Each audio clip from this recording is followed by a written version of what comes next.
So in the comments section of one of my recent videos, a serious debate broke out. A lot of people wanted to know why I don't have an electric heater for the water trough for my adult cows that are over here on this part of the farm. You know, I actually have a heated water trough inside the barn that the calves get to use, but because I'm in the middle of weaning and I've separated out the moms from the babies. And that means on the really cold winter days, the mom cows have frozen water, and roughly 2 or 3 times a day, I'm coming out here and smashing water and scooping up ice chunks.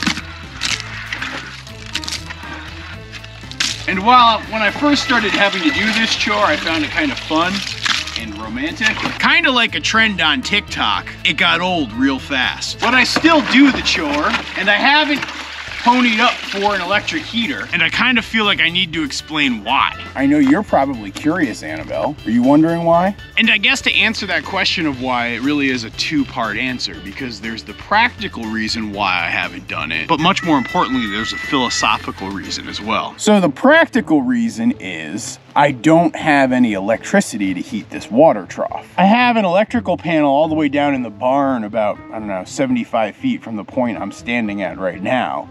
And so I guess I could run a cord for a heater, but then that means I've got an extension cord out here, and I gotta potentially worry about these guys messing with the extension cord. And so I'd probably have to put in more work to create safety precautions to ensure that they don't mess with the extension cord. And that to me just seems like an awful lot of work. And then there's the other fact that this is a very temporary solution. I have my cows separated from my calves right now because I'm in the midst of my weaning process, making sure that the mom cows dry off and the calves get used to eating only hay and not drinking mother's milk. And right now I'm about halfway through that weaning process. I've got a couple more weeks to go before I bring everybody together. And so while this is probably about, I don't know, 15 minutes of work each day that I have to undertake, it's not the end of the world, and it is rather manageable. And yeah, Anne of Green Gables, if you want, you can take a drink, some water there for you. And so on the most practical level, it just doesn't seem worth the effort of trying to buy and install a tank water heater and use that as a way to prevent the freezing. But actually, the bigger reason and more important reason is the philosophical one. And that's because I'm still working on what's gonna be my long-term plan for housing cattle in the winter. You know, last year was actually my first year of housing cattle here on the farm. And in that experience, I learned a number of things, probably most importantly, how you need to have good, strong, solid fencing. Oh boy, do I have a situation to explain to all of you. One of my cows has escaped. Come on. Come on.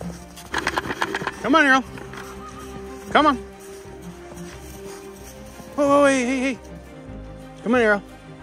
And eventually, we got her back inside. And so I definitely feel like I've made a number of improvements. But if I plan to house, say, 30 cows each year on our farm over the winter, the setup I currently have is insufficient and I need to do something bigger and better. And so that has me seriously thinking about my long-term infrastructure needs for the cattle. Good morning, large white farm dogs. How are you doing? Abby, get down. Massage. Are you gonna stay seated? Sit. Good girl. How are you both doing this morning, huh? Ooh, Abby's got some piss and vinegar in her this morning, that's for sure. Toby dog's not gonna take it. Yeah, buddy. Stay seated. Stay seated. Calm down, girl. Okay. Now you get attention when you're a behaved girl, not like when you're going crazy. Golly. Because honestly, if there's anything I feel like I've learned over my 5 seasons of farming, and we're getting ready to enter into our 6th, it's that having the right infrastructure really matters. But you're never gonna know exactly what the right infrastructure is until you've been doing something a number of times very inefficiently. And you're not gonna know if you've been doing something very inefficiently until you've done it enough times to be cursing yourself over and over again about thinking about a better way to do a thing. See, I see it as one of the 5 brutal truths of farming. The best way to know how to do something is to do it the worst way possible. You know, I'm trying to think of the best way to explain this to you guys, and maybe some sort of like flashy infographic would make the most sense. But since we're on a farm, I think I'm gonna have to make do with some scrap OSB and a magic marker.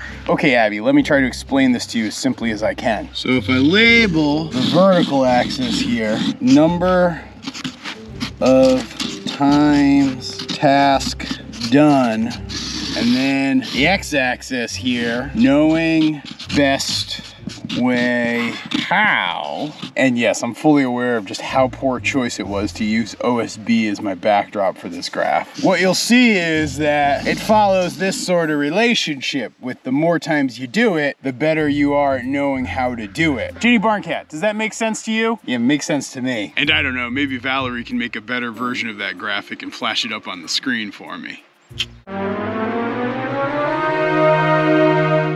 Because I say all of this just because I think it's important to recognize that by doing it wrong, you sometimes learn the best way to do it right. What do you got on you? You got more burdock on you. Ooh. Stay still, stay still. What were you guys doing last night? You end up in a burdock patch somewhere? Abby's trying to eat the burdock as I'm taking it off. Toby, you're being such a good patient boy. There we go. All right, let's let the birds out. Good morning, birds! How are my birds this morning, huh? Everybody doing good? Everybody staying warm? If you need anything, don't be shy, okay? Definitely nice and warm in here. Just the door froze solid here.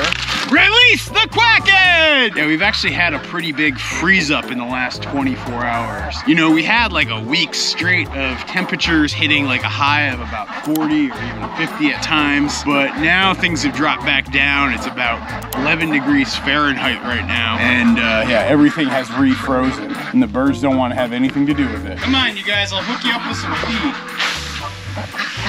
I love how much energy they have here. Abby, you're being a very good girl around the birds. I'm very proud of you. This is good behavior. Yes, buddy, you're always doing good around the birds.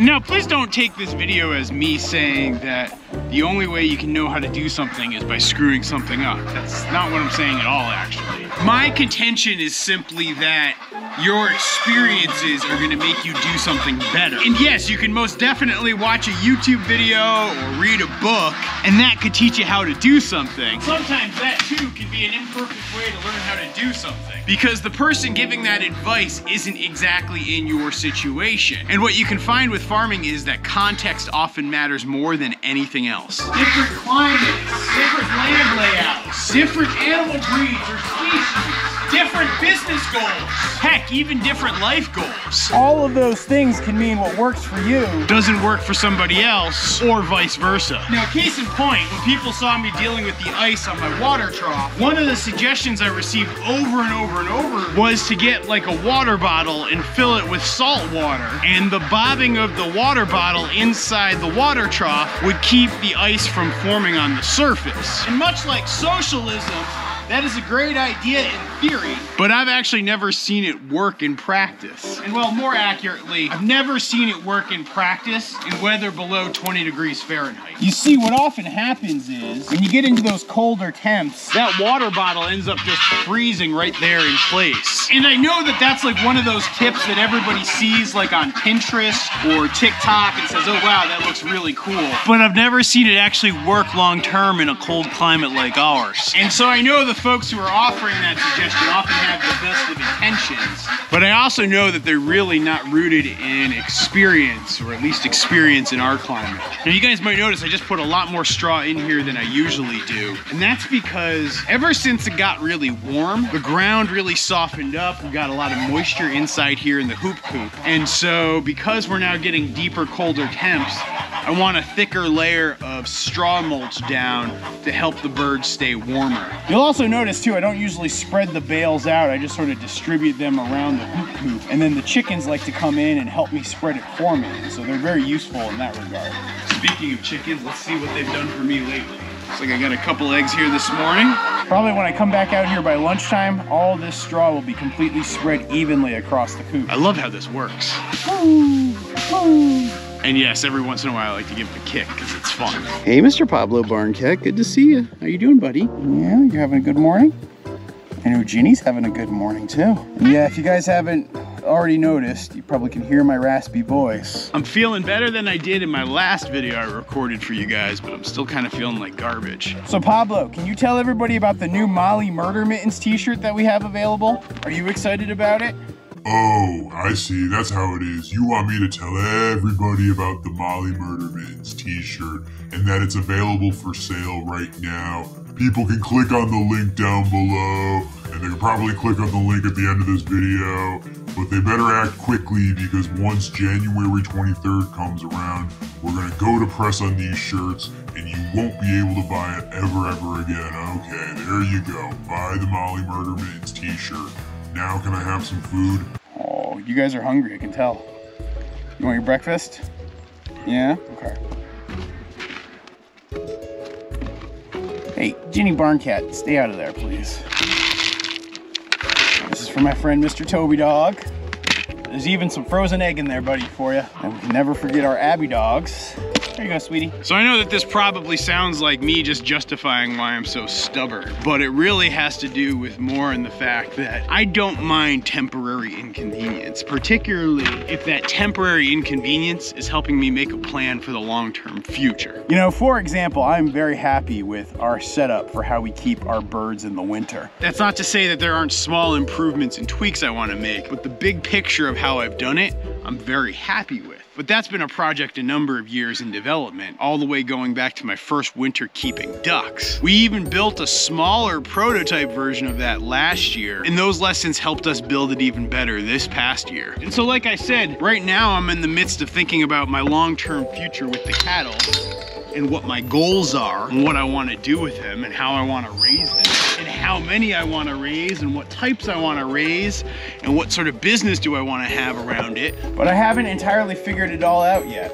Yeah, see, we do have a heated water trough. There's a water heater down at the bottom of that tank. It keeps it never frozen. It works great. I'll probably top off the water later today. It's a good system, but it took a lot of work to get it installed. I even had to pour like a concrete pad and make sure I had coverings for my electrical and all that good stuff. That's not an easy task, and so you shouldn't underestimate it. Okay, Joey, you're gonna get your brushing again. Hopefully your brother doesn't try to push you out.